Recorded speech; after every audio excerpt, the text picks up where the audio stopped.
الحمد للہ وحدہ والصلاة والسلام علی من لا نبی بعدہ۔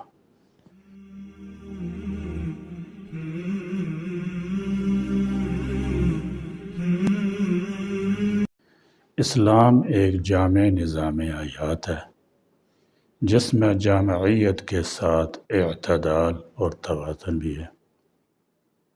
یہی اعتدال اور توازن اسلام کے ان مقاصد میں دکھائی دیتا ہے جو جرائم سے پاک معاشرے کی بنیاد بنتے ہیں۔ جرائم کہتے ہیں ان تمام کاموں کے ارتکاب کرنے کو جن کی وجہ سے معاشرے پر مضر اثرات رونما ہوتے ہیں اور جو مذہبی سماجی نقطۂ نظر سے برے تصور کیے جاتے ہوں۔ جرائم و زیادتی کے واقعات اسلامی نظام حدود تعزیرات سے انحراف کا نتیجہ ہیں۔ اسلام کے نظام عدل کو اپنائے بغیر معاشرے میں امن و سکون سلامتی ناممکن ہے۔ 78 برس گزر جانے کے باوجود بھی پاکستان امن و سکون کا گہوارہ نہیں بن سکا۔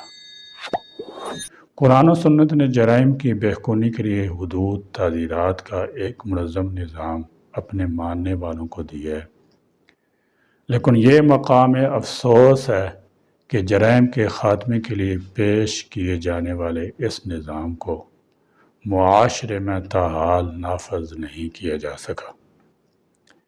اس کی بنیادی وجہ یہ ہے کہ ملک میں ایک طبقہ ان قوانین کے نفاذ کے حوالے سے مختلف قسم کے تحفظات کا شکار ہے۔ یہ افراد سوچتے ہیں کہ ان قوانین کے نافذ ہو جانے سے شاید ہماری معاشی، معاشرتی، سیاسی، سماجی ترقی کے راستے مسدود ہو جائیں گے۔ حقیقت یہ ہے کہ جرائم کے خاتمے کے لیے اسلامی قوانین کے نفاذ سے نہ تو ترقی کے دروازے بند ہوں گے اور نہ ہی فرقہ وارانہ اختلافات ان قوانین کے نفاذ کی راہ میں رکاوٹ ہیں۔ ہمارے معاشرے میں 4 جرائم ایسے ہیں جن کا نشہ سر چڑھ کر بولتا ہے۔ یہ نشہ جس کے منہ کو لگ جائے پھر اترنا مشکل ہے۔ ایک زنا، دوسرا شراب نوشی، تیسرا چوری، چوتھا ڈاکہ زنی۔ معلوم دنیا کی تاریخ بتاتی ہے یہ ہر زمانے میں کسی نہ کسی صورت میں رہے ہیں۔ ان کا نشہ اتنا سخت ہے کہ جب تک سخت ترین سزا نہ دی جائے اس وقت تک اتر نہیں سکتا۔ قرآن حدیث میں ان 4 کی سزا مقرر کر دی گئی ہے۔ آج پوری دنیا خواہ وہ ترقی یافتہ ممالک ہوں، ترقی پذیر یا پسماندہ ممالک، ہر جگہ پر 4 جرائم دن بدن بڑھ ہی رہے ہیں۔ بلکہ ترقی یافتہ ممالک میں زنا، شراب، چوری، ڈاکہ سب سے زیادہ ہے۔ امریکہ اور یورپ میں زنا اتنا عام ہو چکا ہے کہ اس کی وجہ سے ان کا خاندانی نظام تباہ ہو کر رہ گیا ہے۔ ان کو اصل و نسب معلوم کرنے میں شدید مشکلات کا سامنا ہے۔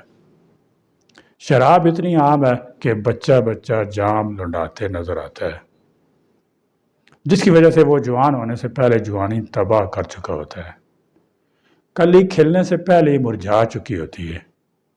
چوری، ڈاکے وہاں بھی معمول ہیں۔ پوری دنیا سے ان 4 جرائم کا خاتمہ صرف اسی طریقے سے ممکن ہے کہ ان کی سزائیں بھی سخت ترین ہوں۔ جہاں کہیں ان سزاؤں پر عمل درآمد کی ہلکی سی بھی جھلک نظر آتی ہے وہاں یہ جرائم اپنی موت آپ مرتے دکھائی دیتے ہیں۔ چین میں چوری کی سزا موت ہے، یہی وجہ ہے کہ وہاں سالوں میں کہیں ڈاکے کی واردات ہوتی ہے۔ سعودی عرب میں کچھ نہ کچھ ان 4 جرائم پر حدود کا نفاذ ہے، جس کی وجہ سے سب سے کم جرائم سعودی عرب میں ہوتے ہیں۔ طالبان حکومت نے چند مجرموں کو پھانسی پر لٹکایا تو کابل سے قندھار تک ایک اکیلی عورت سفر کر سکتی ہے۔ چند مجرموں کو کوڑے لگائے تو منشیات میں ریکارڈ کمی ہوئی۔ امیر کے ایک حکم پر افیون کا خاتمہ ہو گیا۔ ہم حکومت سے درخواست کرتے ہیں کہ وہ ان 4 جرائم پر وہ سزائیں دیں جو قرآن حدیث میں آئی ہیں۔ ہم دعوے سے کہتے ہیں جس طرح شریعت میں یہ سزائیں دینے کا حکم دیا گیا ہے اگر اس طریقے سے نافذ کر دی جائیں تو یہ جرائم ختم ہو سکتے ہیں۔ ہم اہل مغرب کو بھی مشورہ دیتے ہیں کہ وہ ان اسلامی سزاؤں خصوصاً حدود کو وحشیانہ کہہ کر محض اس کی مخالفت کرنے کی بجائے اپنے معاشروں میں نافذ کریں تو وہاں بھی یہ جرائم اپنی موت آپ مر جائیں گے۔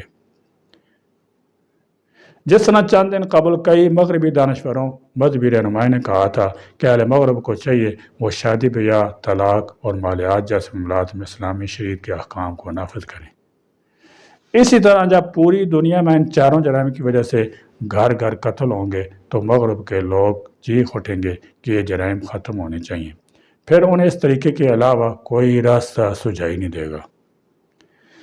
اسلامی حدود پر یہ بے جا سوال اٹھایا جاتا ہے کہ اگر ان کو نافذ کر دیا جائے تو کئی چوروں کے ہاتھ کاٹنے کی صورت میں وہ معاشرے میں اپنا کٹا ہاتھ اٹھا کر کس طرح جیے گا۔ ہمارے ایک سابق صدر صاحب نے بھی ایک محفل میں کچھ اس طرح فرمایا تھا، میں چوری پر ہاتھ کٹوا کر ملک میں ٹنڈوں کا اضافہ نہیں کروا سکتا۔ اس طرح یہ باتیں بھی وقتاً فوقتاً سننے کو ملتی ہیں۔ سنگساری کی صورت میں کسی زندہ انسان کو پتھر مار کر یا ہلاک کرنا انسانی فعل نہیں لگتا۔ زنا ایک فطری تقاضا ہے، اس کو دبانے سے بہت سی بیماریاں لاحق ہوتی ہیں، یہ آزادی کے خلاف ہے وغیرہ۔ اس کا جواب یہ ہے کہ اسلام ہرگز یہ نہیں چاہتا کہ تمام انسانوں کے ہاتھ کاٹ کر ان کو ٹنڈ منڈ کر دیا جائے، سب کو پتھر مار مار کر قتل کر دیا جائے، بلکہ اس کا اصل مقصد عبرت ہے۔ اس عبرت کو مد نظر رکھتے ہوئے اسلامی سزاؤں کو اعلان نافذ کرنے کا حکم دیا گیا ہے۔ اللہ تعالیٰ نے انسان کو اشرف المخلوقات بنایا ہے، یہ پوری دنیا حضرت انسان کے لیے سجائی گئی ہے۔ آسمان و زمین، شمس و قمر، چرند پرند، بحر و بر اور جو کچھ اس کائنات میں نظر آتا ہے، یہ سب کا سب اللہ تعالیٰ نے انسان کے لیے بنایا۔ ان سب کا دلہا انسان ہی ہے۔ سب چیزوں کو اللہ نے اپنے حکم سے اور انسان کو اپنے ہاتھ سے بنایا ہے۔ قرآن میں اللہ تعالیٰ جل شانہ متعدد بار فرماتا ہے، میں نے انسان کو بہترین سانچے میں ڈالا ہے، یہ میری تخلیق ہے۔ انسان کی روح صرف اور صرف امر ربی ہے۔ روح نکلنے کے بعد انسان نہیں، مردہ ہے، وہ ڈھانچہ ہے، کسی کام کا نہیں۔ بھلا سوچیے تو صحیح، جس ہستی کو اللہ نے خود بنایا وہ کیسے اس کے لیے وہ سزا تجویز کر سکتا ہے جو اس کے لیے مناسب نہیں۔ آج بھی اور کسی شخص کو ایسی موذی بیماری لگ جائے جس کے بڑھنے سے اس کی ہلاکت کا اندیشہ ہو تو ڈاکٹر اس کو مشورہ دیتے ہیں کہ ہاتھ کو فلاں جگہ سے فوراً کاٹ دیا جائے، ٹانگ کو گھٹنوں سے جدا کر دیا جائے، ورنہ یہ پورا جسم خراب ہو جائے گا اور نتیجے کے طور پر مر جائے گا۔ ڈاکٹر کے مشورے سے ہاتھ پاؤں اور بعض اوقات آدھا دھڑ ہی کاٹ دیا جائے۔ اسلامی حدود کو وحشیانہ سزائیں کہنے والے اس پر غور کیوں نہیں کرتے، اس پر وویلا کیوں نہیں کرتے؟ یہ مشورہ دینے والے ڈاکٹر کو درندہ، وحشی کیوں نہیں کہتے؟ اللہ تعالیٰ حکیموں کے حکیم ہیں، ڈاکٹروں کے ڈاکٹر ہیں۔ اللہ تعالیٰ کا کوئی حکم بھی حکمت سے خالی نہیں ہو سکتا۔ اللہ تعالیٰ نے زنا، شراب، چوری، ڈاکے پر سزا مقرر کی ہے۔ وہ حکمت کے پیش نظر ہے کہ یہ موذی جان لیوا امراض پورے معاشرے کو تباہ برباد نہ کر دیں۔ یہ معاشرے کے ناسون ہیں جنہیں ختم کرنا ناگزیر ہے۔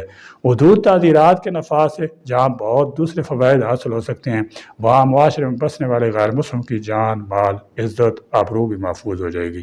ان چار جرائم پر دی جانے والی سزاؤں پر کسی مکتب فکر کے کسی عالم کو کوئی اختلاف نہیں۔